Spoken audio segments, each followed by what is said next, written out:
this idea that the pandemic and geopolitical conflicts have led global trade to fragment. Maybe I would like to start with you, Minister. So what is your take on this idea that global trade has basically become segmented? Can we expect further fragmentation of global trade? And also, how will you position Philippines to ensure that it remains competitive in this new era? You're talking of fragmentation. Yes, of the global supply chains.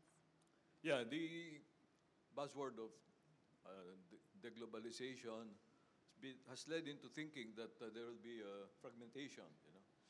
I would think that it will be a mixed reaction by countries and businesses.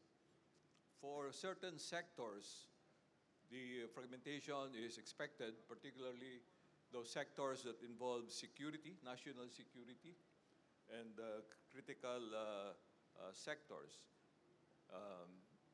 That there will be movement towards reshoring, nearshoring, and friendshoring.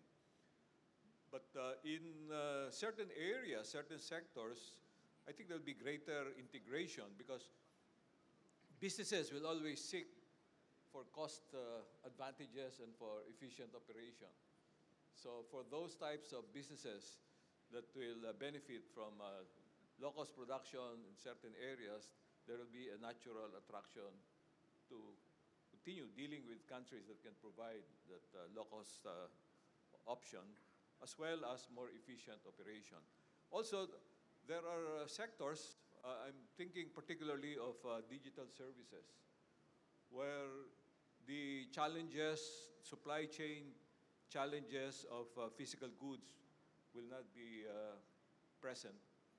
I would think that we can expect greater integration in such area. In fact, the Philippines is positioning itself very much so in the digital services field. We are already a leading country when it comes to IT BPM services. And given our young workforce, that's about the youngest there is, in our region. I don't know about, probably globally as well, with an average age of 25. In an area where we're dealing with countries north of us, north of ASEAN. Even in ASEAN, we have a relatively younger population than others. We are gearing our young, dynamic, and talented workforce towards more digital skills. So we have a number of reskilling, upskilling programs that we're doing to prepare the country towards being more engaged globally in the digital services. In addition, the country is becoming a favorite location for hyperscale data centers, which are the support infrastructure for digital services.